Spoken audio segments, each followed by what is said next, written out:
ఎప్పుడైనా అనిపించిందా ఎందుకు కొంతమంది చాలా తేలికగా ధనవంతులవుతారు, కానీ మరికొంతమంది వాళ్ళు జీవితాంతం డబ్బు కోసం కష్టపడుతూనే ఉంటారు. వాళ్ల దగ్గర టాలెంట్ ఉండొచ్చు, కష్టపడే పని చెయ్యొచ్చు, అయినా సరే ఆర్థికంగా ఎప్పుడూ ఇబ్బంది పడుతూనే ఉంటారు. ఈరోజు మనం చర్చించబోయే విషయం టీ హార్వ్ ఎకర్ రాసిన మిలినేర్ మైండ్ అనే భావనలో చుట్టూ తిరుగుతుంది. ఇది కేవలం డబ్బు సంపాదించే టెక్నిక్స్ గురించి కాదు, మన ఆలోచనా విధానం, మన నమ్మకాలు, మన ఆర్థిక పరిస్థితిని ఎలా శాసిస్తాయో లోతుగా చర్చిస్తుంది. ఈ చర్చలో మన లక్ష్యమేంటంటే, అసలు ఈ మనీ బ్లూ ప్రింట్ అంటే ఏంటి, ధనవంతుల ఆలోచనలకు ఇతరుల ఆలోచనలకు మధ్య తేడాలేమిటి అని అర్థం చేసుకోవడం. సరే, దీన్ని విడమర్చి చూద్దాం. ఇక్కడి ప్రధాన వాదన చాలా సూటిగా, శక్తివంతంగా ఉంటుంది. మన బయటి ప్రపంచం ఉంది కదా, అంటే మన డబ్బు, మన విజయం. అవును, ఇవన్నీ మన అంతర్గత ప్రపంచం యొక్క ప్రతిబింబం మాత్రమే. మన ఆలోచనలు, మన నమ్మకాలే మన వాస్తవాన్ని సృష్టిస్తాయి. మరోలా చెప్పాలంటే, మన బ్యాంకు ఖాతాలోని అంకెలను మార్చాలంటే ముందు మన మెదడులోని ఆలోచనలను మార్చాలి. ఆ ఆలోచన్నే ఈ పుస్తకం మనీ బ్లూ ప్రింట్ అంటుంది కదా. అంటే మన సబ్కాన్షియస్ మైండ్లో డబ్బు గురించిన నమ్మకాల సమాహారం. కరెక్ట్. మనకు తెలియకుండానే మన ఆర్థిక జీవితాన్ని నడిపించే ఒక ప్రోగ్రాం లాంటిదన్నమాట. చిన్నప్పుడు మనం విన్న మాటలు, మన చుట్టూ ఉన్నవాళ్లు డబ్బు గురించి మాట్లాడిన పద్ధతి, ఇవన్నీ మన బ్లూ ప్రింట్ను నిర్మిస్తాయి. ఉదాహరణకు, డబ్బు చెడ్డది, ధనవంతులు స్వార్థపరులు, అవును, లేదా డబ్బు సంపాదించడం చాలా కష్టం వంటి మాటలు వింటూ పెరిగితే అవి మన తెలియకుండానే మన నమ్మకాలుగా మారిపోతాయి. ఇవి డబ్బు మన జీవితంలోకి రాకుండా ఒక అదృశ్యమైన గోడలా అడ్డుకుంటాయని రచయిత వాదిస్తున్నారు. ఇక్కడ చాలా ఆసక్తికరమైన విషయం ఏమిటంటే, ఈ నమ్మకాలు నిజమా కాదా అన్నది ముఖ్యం కాదు, మనం వాటిని నమ్ముతున్నామా లేదా అన్నదే ముఖ్యం. ఎందుకంటే టీ హార్వీ ఎకర్ చెప్పినట్లు, your outer world is a reflection of your inner world. అంటే మన ఆర్థిక పరిస్థితి మన ఆలోచనల యొక్క ప్రత్యక్ష ఫలితమే. మన మనస్సులో డబ్బు పట్ల వ్యతిరేక భావన ఉంటే బయట కూడా డబ్బు మన దగ్గరికి రాదు. దాన్ని మనం తెలియకుండానే దూరం పెడతామన్నమాట. అవును, సరిగ్గా అదే. మరి ఈ ఆలోచనను ముందుకు తీసుకెళ్తే, ధనవంతుల ఆలోచనా విధానాన్ని రచయిత కొన్ని సూత్రాలుగా, వెల్త్ ఫైల్స్గా విభజించారు. మన మెదళ్లో పాత పనికిరాని ఫైల్స్ డిలీట్ చేసి ఈ కొత్త ఫైల్స్ ఇన్స్టాల్ చేసుకోవాలని చెబుతారు. వీటిలో మొదటిది నాకు చాలా ముఖ్యమైనదిగా అనిపిస్తుంది. మొదటి సూత్రం, నేనే నా జీవితాన్ని సృష్టిస్తాను అని ధనవంతులు బలంగా నమ్ముతారట. కాని ఆచరణలో ఇది కష్టం కదా. అంటే ఆర్థిక వ్యవస్థ, ఉద్యోగావకాశాలు ఇలాంటివి మన నియంత్రణలో ఉండవు కదా. మంచి ప్రశ్న. ఈ పుస్తకం బయటి పరిస్థితులు లేవని చెప్పదు, కాని వాటి పట్ల మన స్పందన మన చేతుల్లోనే ఉంటుందని నొక్కి చెబుతుంది. పేద ఆలోచన విధానం ఉన్నవారు తమ పరిస్థితికి ఇతరులను, ప్రభుత్వాన్ని, ఆర్థిక వ్యవస్థను లేదా వాళ్ల అదృష్టాన్ని నిందిస్తారు. దీన్ని బ్లేమ్ గేమ్ అంటారు. నిందించే ఆట. అవును. ఇలా నిందించడం ద్వారా వాళ్లు బాధితులుగా మారిపోతారు. ధనవంతులు అలా కాదు, వాళ్లు స్టీరింగ్ వీల్ తమ చేతిలోనే ఉంచుకుంటారు. పరిస్థితి ఎలా ఉన్నా దానికి బాధ్యత తీసుకుని దాన్ని ఎలా మార్చాలా అని ఆలోచిస్తారు. అంటే బాధ్యత తీసుకోవడమే శక్తికి తొలిమెట్టు. కరెక్ట్. నిందించడమంటే మన శక్తిని ఇతరుల చేతిలో పెట్టడమే. అంటే బాధితుడు మనస్తత్వం నుండి బయటకు రావాలన్నమాట. దీనికి సంబంధించిన మరో వెల్త్ ఫైల్, ధనవంతులు పెద్దగా ఆలోచిస్తారు. Think big. నిజమే. చిన్న లక్ష్యాలు చిన్న ఫలితాల్నే ఇస్తాయి, పెద్ద లక్ష్యాలు పెద్ద అవకాశాలను తెచ్చిపెడతాయి. అదే సమయంలో పేదవాళ్లు సమస్యలపై దృష్టి పెడితే, ధనవంతులు అవకాశాలపై దృష్టి పెడతారు. ఒకే పరిస్థితిలో ఒకరు అడ్డంకిని చూస్తే మరొకరు అవకాశంగా చూస్తారు. ఈ రెండూ ఒకదానికొకటి చాలా బలంగా ముడిపడి ఉన్నాయి. ఒకరు పెద్దగా ఆలోచించడం మొదలుపెట్టినప్పుడు సహజంగానే వాళ్ల దృష్టికోణం మారుతుంది. అప్పుడు చిన్న చిన్న సమస్యలు అంత పెద్దవిగా కనిపించవు. పైగా ప్రతి సమస్యలోనూ ఒక అవకాశం దాగి ఉందని వాళ్లు గ్రహిస్తారు. ఉదాహరణకు, ఒక మార్కెట్లో ఒక సమస్య ఉందంటే దాన్ని పరిష్కరించగలిగితే అదే ఒక పెద్ద వ్యాపారావకాశమవుతుంది. ఇది దృక్పథంలో ఒక ప్రాథమికమైన మార్పు అన్నమాట. అవును. సమస్యలను చూసి ఆగిపోవడం కాకుండా వాటిని దాటుకుని ఎలా ముందుకు వెళ్లాలా అని ఆలోచిస్తారు. ఈ వెల్త్ ఫైల్స్ గురించి వింటుంటే నా మెదడులో ఉన్న పాత పనికిరాని ఫైల్స్ ఏవి అని ఆలోచిస్తున్నాను. ముఖ్యంగా ఇతరుల విజయాన్ని చూసి అసూయపడటం అనే అంశం నిజంగా ఆలోచింపజేసింది. మనకు తెలియకుండానే అది మనల్ని ఎంత వెనక్కి లాగుతుందో కదా. అవును, ఇది చాలా కీలకమైన అంశం. టి. హార్వ్ ఈకర్ ప్రకారం ధనవంతులు ఇతరుల విజయాన్ని చూసి ఆరాధిస్తారు, వాళ్ల నుండి ప్రేరణ పొందుతారు. వాళ్ళు ఎలా విజయం సాధించారో తెలుసుకోవడానికి ప్రయత్నిస్తారు. సరిగ్గా. కాని పేద మనస్తత్వమున్నవారు అసూయపడతారు లేదా విమర్శిస్తారు. దీని వెనుక ఉన్న మనస్తత్వశాస్త్రమేమిటంటే, అసూయ అనేది అది నాకు దక్కదు అనే లోతైన నమ్మకం నుండి వస్తుంది. ఆగా ఎవరినైనా చూసి మనం అసూయపడుతున్నామంటే వాళ్లలా మనం అవ్వలేమని మన అంతర మనస్సు నమ్ముతోందని అర్థం. దీనికి విరుద్ధంగా ఆరాధన, వారు సాధించగలిగితే నేను కూడా సాధించగలను అనే సానుకూల శక్తినిస్తుంది. ఇది మనల్ని కార్యోన్ముఖుల్ని చేస్తుంది. ఈ కార్యాచరణలో మరొక ముఖ్యమైన భాగం మన చుట్టూ ఉన్న వాతావరణం. విజయవంతమైన వ్యక్తులను చూసి ప్రేరణ పొందడమే కాకుండా వాళ్లతోనే సమయం గడపడం కూడా ముఖ్యమంటారు కదా.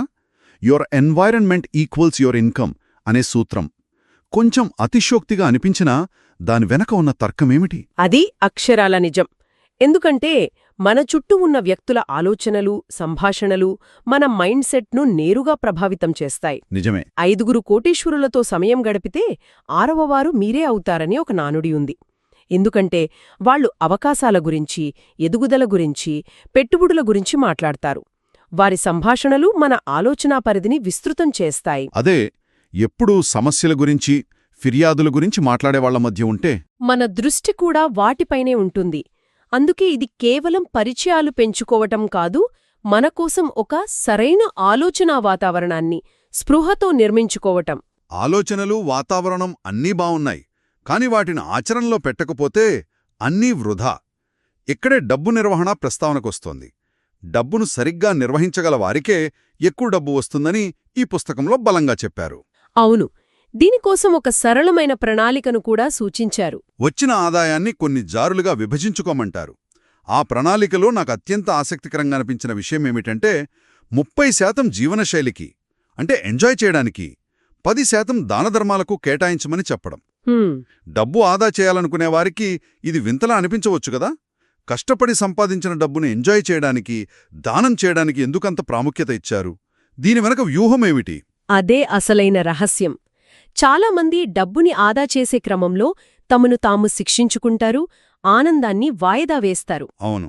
ఇదే వారి అంతర మనస్సుకే డబ్బు ఉండే త్యాగం, కష్టం అనే సందేశాన్ని పంపుతుంది. కాని ఈ పద్ధతి దానికి విరుద్ధం. వచ్చిన డబ్బులో కొంత భాగాన్ని మన ఆనందం కోసం, మనల్ని మనం ప్యాంపర్ చేసుకోవడానికి వాడినప్పుడు మన సబ్కాన్షియస్ మైండ్కి డబ్బు అంటే ఆనందం అనే సానుకూల సందేశం వెళ్తుంది. ఓకే. ఇక దానం చేయడం ద్వారా నా దగ్గర అవసరానికి మించి ఉంది, నేను ఇవ్వగలను అనే సమృద్ధి భావనను బలపరుస్తుంది. ఈ 2 పనులు పొదుపును ఒక శిక్షలా కాకుండా ఒక శక్తివంతమైన, ఆనందకరమైన సాధనంగా మారుస్తాయి. అంటే డబ్బుతో మన సంబంధాన్ని మార్చడం అన్నమాట. ఇక చివరిగా చర్య తీసుకోవడం గురించి. చాలామందికి మంచి ఆలోచనలుంటాయి, కానీ భయం వల్ల ఆగిపోతారు. ధనవంతులు భయం ఉన్నప్పటికీ చర్య తీసుకుంటారు. Act in spite of fear అని చెప్పారు. ఇది ఒక కీలకమైన తేడా.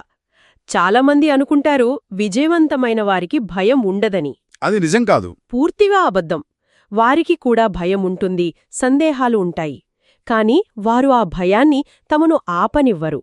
భయం అనేది ఒక గోడ కాదు, అది ఒక సిగ్నల్. సిగ్నలా? అవును, మీరు మీ కంఫర్ట్ జోన్ అంచున ఉన్నారని చెప్పే సిగ్నల్. ఆ అడుగు వేస్తేనే ఎదుగుదల మొదలవుతుంది. చాలామంది ఆ సిగ్నల్ చూడగానే వెనక్కి తిరిగిపోతారు.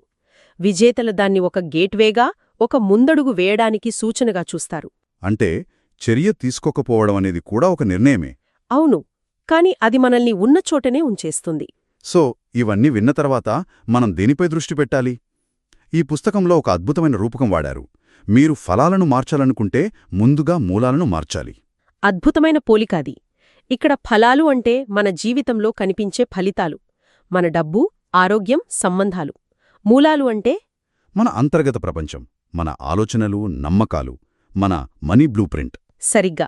అంటే మన ఆర్థిక పరిస్థితి అనే ఫలాన్ని మార్చాలంటే బయట చెట్టుకి నీళ్లు పోవడంతో పాటు లోపల మన ఆలోచనా విధానమనే మూలాలను మార్చాలి.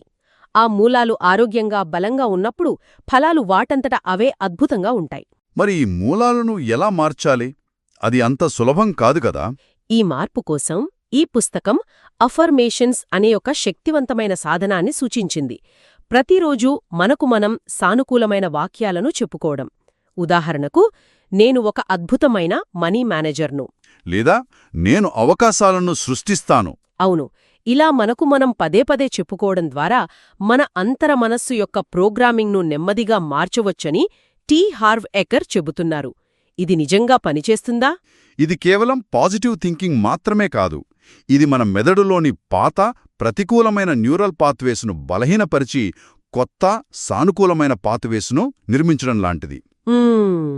మొదట్లో ఇది కృత్రిమంగా అనిపించవచ్చు, కానీ పదే పదే చెప్పడం, ఆ భావనను అనుభూతి చెందడం ద్వారా మన అంతర మనస్సు దాన్ని నిజమని నమ్మడం ప్రారంభిస్తుంది. ఎప్పుడైతే మన అంతర మనస్సు ఒక విషయాన్ని నమ్ముతుందో, మన చర్యలు దానికి అనుగుణంగా వాటంతట అవే మారుతాయి. అందుకే డిక్లరేషన్స్ అంటే బిగ్గరగా ప్రకటించడం ఇంకా ప్రభావవంతంగా ఉంటుందని అంటారు. కరెక్ట్. మొత్తం మీద ఈ సమాచారం నుండి మనం గ్రహించాల్సిన కార్యాచరణ ప్రణాళిక చాలా స్పష్టంగా ఉంది. మొదట మన పాత ప్రతికూల నమ్మకాలను గుర్తించాలి. రెండవది, వాటి స్థానంలో సానుకూల సంపదను ఆకర్షించి నమ్మకాలను నింపాలి. వెల్త్ ఫైల్స్ ద్వారా. అవును. మూడవది, పెద్దగా ఆలోచించడం మొదలుపెట్టాలి. నాలుగవది, సమస్యలపై కాకుండా అవకాశాలపై దృష్టి పెట్టాలి. ఐదవది, భయపడకుండా వెంటనే చర్య తీసుకోవాలి.